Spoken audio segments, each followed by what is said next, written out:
Elizabeth breaks up with her controlling boyfriend David, only to find herself relentlessly stalked and threatened by him.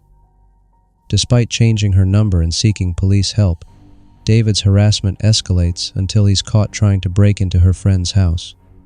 Arrested and charged, Elizabeth begins her journey to healing, emphasizing the importance of trusting one's instincts and seeking help. Hey everyone, my name's Elizabeth. I'm a 27-year-old graphic designer, and I recently went through something that I wouldn't wish on anyone. I'm sharing this because maybe someone out there can learn from my experience and find the strength to get out of a bad situation. So I was dating this guy named David. At first, everything seemed great. He was charming, attentive, and it felt like he genuinely cared about me. But as time went on, things started to change. He became more controlling, always wanting to know where I was, who I was with, and what I was doing. It felt suffocating, but I brushed it off because I thought he just cared a lot. After a while, it got worse. David would get upset if I didn't respond to his texts right away. He'd show up unannounced at my apartment or my office, claiming he was just in the neighborhood. He'd make these little comments that chipped away at my self-esteem, like how I was spending too much time on my work and not enough on him. It got to the point where I felt like I couldn't breathe without him knowing. Finally, I had enough. I broke up with him, telling him that I needed space to focus on my career and myself. He didn't take it well. He begged, pleaded, and promised to change. But I was done. I needed to move on and find myself again. At first, it was liberating. I felt like I could finally breathe. I threw myself into my work, started seeing friends again, and even picked up a few new hobbies. But then, the text messages started. It was like he couldn't let go. At first, they were sad and desperate, asking me to take him back, telling me he couldn't live without me. I ignored them, thinking he'd get the message and move on. But he didn't. The messages became more frequent and more intense. When I blocked his number, he started using different numbers. Then, the messages turned from pleading to angry and threatening. He'd say things like, "You'll regret this, and you can't hide from me." It was terrifying. I changed my number, thinking that would solve the problem. But somehow he got my new number, and the messages continued. I felt like I was being watched all the time. I started looking over my shoulder everywhere I went. I even stopped using social media because I was afraid he'd find a way to reach me there. One night, I came home to find my apartment door slightly ajar. My heart raced as I pushed it open, half expecting David to be inside. Thankfully, the place was empty, but it was clear someone had been there. My things were moved around, and there was a note on my kitchen counter that read, "You can't escape me." I was petrified. I called the police, and they took a report, but without any concrete evidence, there wasn't much they could do. I felt helpless, like I was trapped in a nightmare with no way out. Things escalated from there. One day I was walking to my car after work when I noticed someone had slashed my tires. There was another note on my windshield that said, "This is just the beginning." I knew it was David, but I couldn't prove it. I felt like I was losing my mind. I started staying with friends, never in one place for too long. I was afraid to be alone, but no matter where I went, the messages kept coming. It was like he had a way of knowing exactly where I was all the time. I felt completely violated and unsafe. Finally, I decided to get the police more involved. I showed them all the messages, the notes, and the damage to my car. They took it seriously this time and put a restraining order in place. But even that didn't stop him. He found ways around it, sending messages through friends or creating fake profiles online to contact me. One night, things took a dark turn. I was at a friend's house, trying to get some sleep, when I heard a noise outside. I looked out the window and saw a shadowy figure standing by the fence. My heart pounded in my chest as I recognized the figure. It was David. I called the police immediately, and they arrived just in time to catch him trying to break into the house. David was arrested and charged with stalking, harassment, and breaking the restraining order. It was a relief to know he was finally caught, but the damage was done. I felt like a shell of my former self, constantly looking over my shoulder, waiting for the next shoe to drop. I decided to attend therapy to deal with the emotional trauma. It was a long process, but it helped me start to heal. I also joined a support group for individuals who had faced similar situations. It was comforting to know I wasn't alone, and hearing others' stories gave me strength. Today, I'm doing better. I've taken measures to protect my privacy and security, and I'm slowly rebuilding my life. But the scars are still there, a reminder of what I went through. If there's one thing I want people to take away from my story, it's this. Trust your instincts and don't be afraid to ask for help. No one deserves to live in fear, and there is a way out, even if it feels impossible. Thank you for listening. Stay safe, everyone.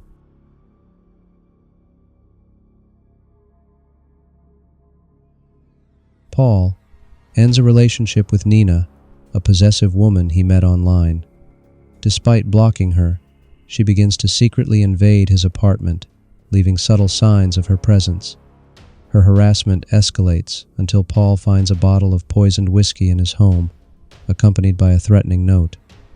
Nina is arrested for stalking and attempted poisoning, but Paul is left grappling with the emotional trauma of her relentless torment. Subscribe to our channel for spine-chilling, real-life scary stories that will keep you on the edge of your seat. You won't lose anything, but you'll gain thrilling tales and a community of fellow horror enthusiasts. Join us if you dare.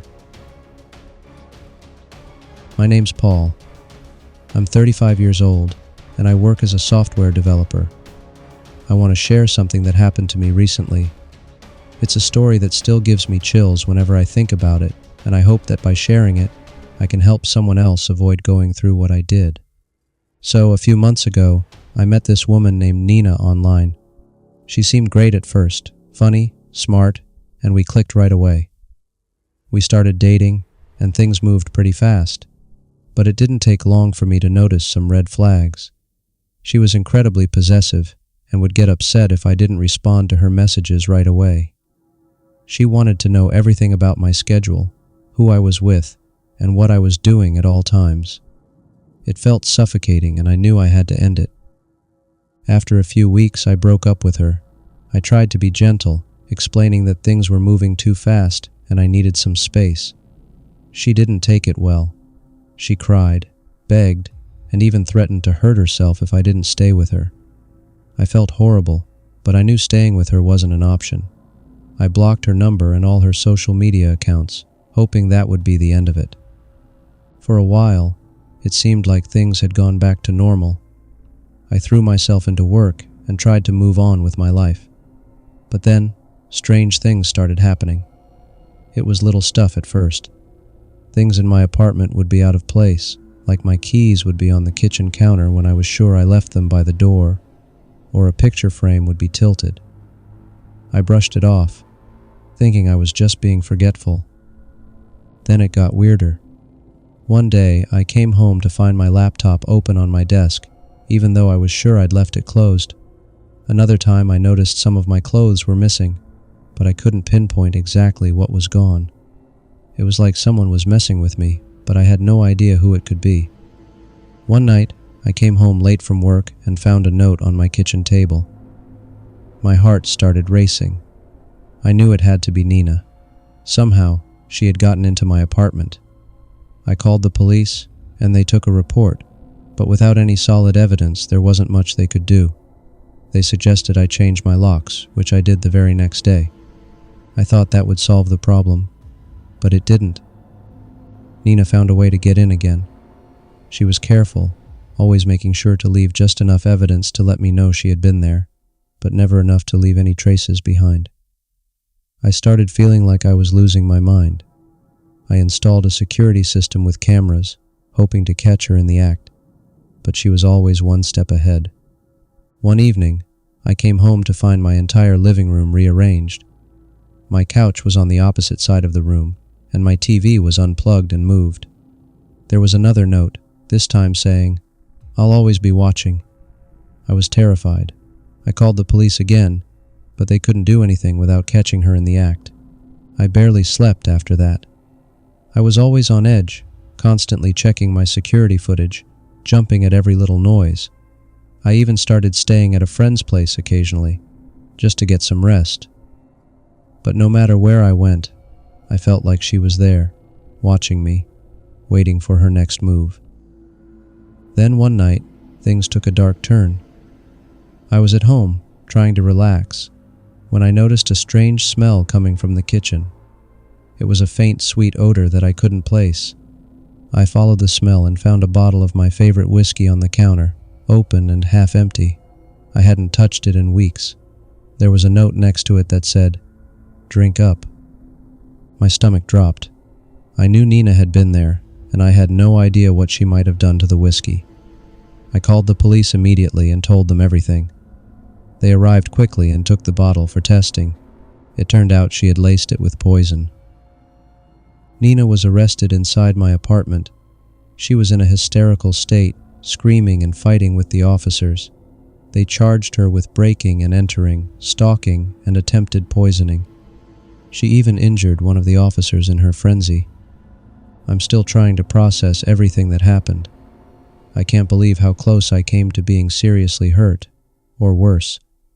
I'm attending therapy now to deal with the emotional trauma, and I've joined a support group for individuals who have faced similar situations. It's helping, but the fear is still there, lurking in the back of my mind. If there's one thing I want you to take away from my story, it's this: trust your instincts and don't ignore the red flags.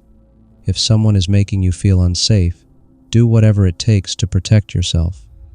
No one deserves to live in fear, and there is help out there, even when it feels like you're alone.